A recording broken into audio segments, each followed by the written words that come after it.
and welcome to the Business Spotlight. I'm your host, Patrick Dewar, and today I've got a fabulous show for you.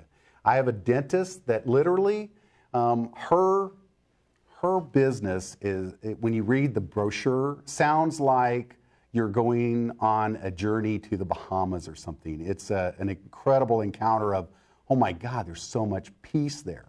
And you think, dentist, peace? Dallas Laser Dentistry. My guest is Mary Swift.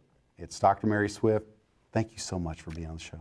Thank you. And it is like being in the Bahamas. It's very peaceful and calm. How did you create that?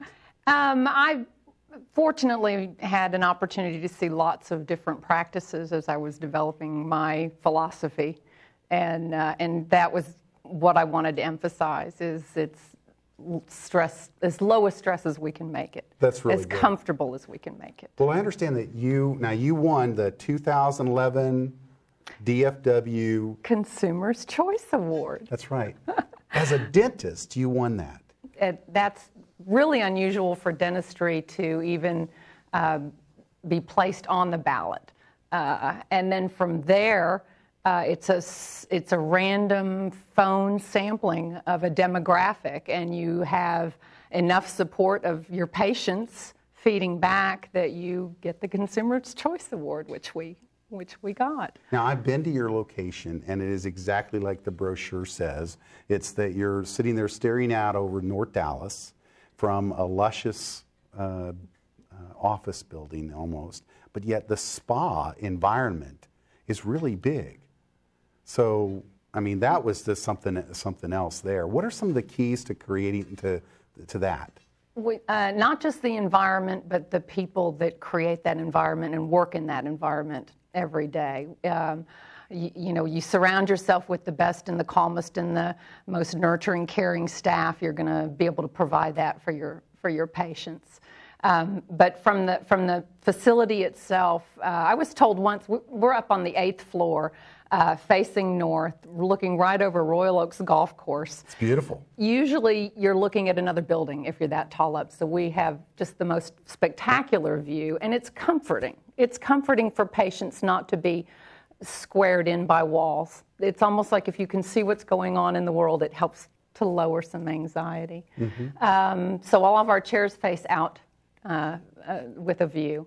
Massaging pads on the chairs, just, you know, there's almost for distraction, or if we can take you away and, you know, like the old, let us do the driving, kind of, and let you relax and let us take care of it, basically. Even like herbs, or not, but hints. A little aromatherapy. A little aromatherapy. Yeah, and there's, you know, there is Eastern medicine behind all of that. There are things you can do in your environment to create a calming atmosphere, and we try to incorporate that. Now, one of the other things, you mentioned it, but to highlight it, you don't even hire people unless they meet all the specs for what you need, plus have a calming demeanor? Oh, you have to have tender hands and a tender heart, yeah, and skill. So this is nothing like normal, what most people think of as dentistry. This is a totally unique experience. Well, when I started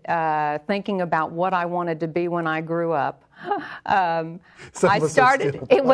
actually started out as a little chairside dental assistant to see if I liked dentistry, and then hopped right into hygiene, which is another degree and another position up, and then after 15 years as a hygienist, went to dental school. So I've been in every position. So I tell my girls, I don't know if that makes me easier or harder to work for, but I think I can relate to what they have to do during the day. So we have a very harmonious relationship. So now, when you're creating all of this stuff, what was the end result for the person? What were you really trying to achieve for, you know, kind of confidence, your guests? for them to be comfortable enough to have confidence in what I'm teaching them and showing them and creating for them with their oral health. Now, and you guys do a great deal of instruction before, during, after, because it's important, isn't it? Oh, yeah, but never lecture.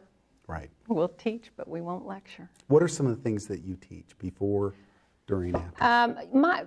I found lately after being in practice for 17 years and watching my patient population mature as I have, that I need to look for what's going to happen down the road for them, because there's so much going on in their world right now that it's hard for them to even conceptualize what they need to have happen to stay healthy dentally in their future, in their old age, basically. I wouldn't doubt. I mean, I think about the difference between where where dentistry has been, and then now I know that there are a number of new tools, techniques, platforms, processes.